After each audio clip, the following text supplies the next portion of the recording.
And more breaking details coming in of how Venezuela has condemned US airstrikes on its soil, saying they will resist the presence of foreign troops.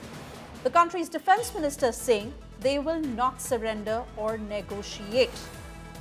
It seems like an all-out escalation, while on the face of it, having been initiated by the US, a massive escalation that has been seen.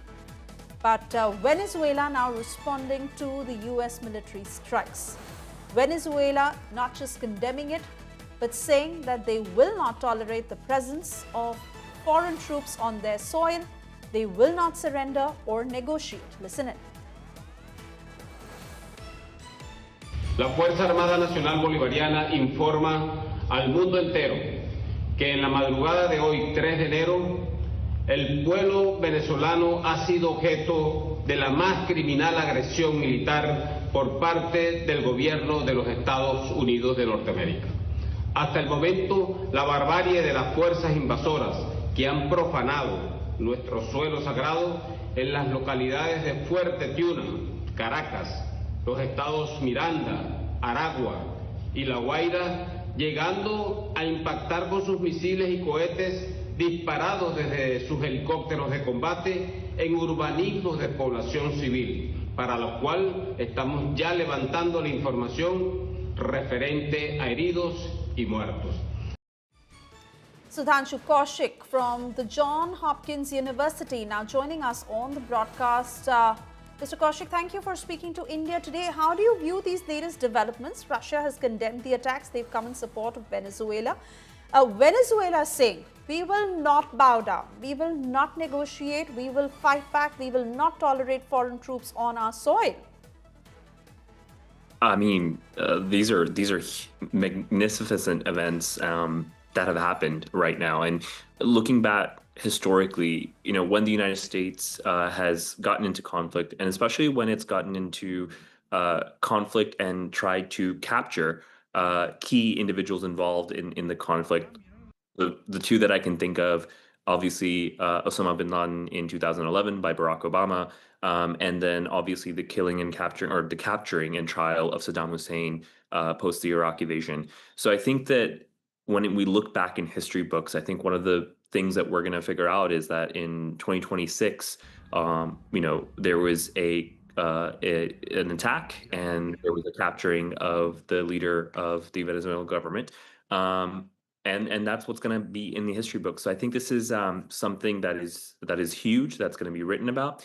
The justification, the warrants, I think that's going to play out. What I'm really interested in trying to see is first what happens in Congress. You have already indicated that, you know, this is without congressional approval, and this is, you know, full-blown kind of conflict that the Trump administration has put in. So I think that, you know, how they kind of navigate the congressional approval aspect, which, by the way, historically has been done many times, and then you get approval. So that's something that we have to see. But also, I'm really concerned, and I think there's not enough focus going on the human impact. What's going to happen to the Venezuelan people? In one side of the argument, people are saying that, you know, Venezuela will now be free of a dictator, which factually is correct, and a very unpopular leader in their country. But I just don't want the conflict to increase where the impact is felt with the Venezuelan people or the people in Latin America, as well as in the, you know, kind of American hemisphere. I think that there's going to be some talk at the United Nations. Let's see what the United Nations does. Or is this going to kind of be a follow through of the Iraq War, where the UN kind of plays second fiddle with the American administration and a coalition that kind of, you know, navigates this entire hurdle. So I'm interested in seeing the human impact, but also the impact of this conflict as it relates to multilateral organizations and institutions. I think we need to have a people-facing intent on trying to make sure that there are as least possible casualties when it comes to people in Venezuela, but in general in the American hemisphere. And hopefully democracy wins this. Sudhanshu, I request you to stay on with us. My colleague Pranay also joining us on the broadcast. Pranay, quick word from you from what you're picking up from your sources in Venezuela, they have issued a statement. They're saying we will not surrender, we will not negotiate, we will not tolerate foreign troops on our soil, which means they're ready to fight back. Do they have the military might? Are they possibly expecting help? If yes, from where? And are they still assessing the extent of damage, the death toll? What is happening? Any questions, Suesha? Let me answer your questions one by one. And as far as the statement coming from the Caracas, the Venezuelan capital, is concerned, let me read out the two important statements coming from the Interior Affairs Minister and also the Vice President of Venezuela, Delcy Rodriguez. So she says that we condemn the brutal and bloodthirsty attack on our people, and which has claimed many lives. The call is very clear. The instructions are to activate our citizen security agencies and go out in defense. So this is the important statement coming out from the Vice President, who is now technically in charge of Venezuela, because President Nicolas Maduro is not there in scene, and she is the executive vice president of Venezuela. Besides that, the Venezuelan, Interior Affairs Minister has also come out on street. He was seen as addressing the local forces there, and he also said that it is an attack against Venezuela, and we have deployed our people.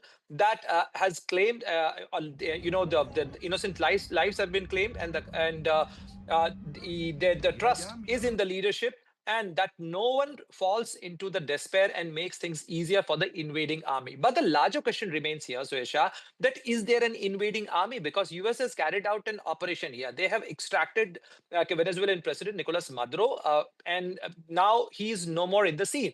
But will there be a boots on ground? Will there be US sending their troops inside Venezuela? That remains a question. The world will be waiting for the 9:30 p.m.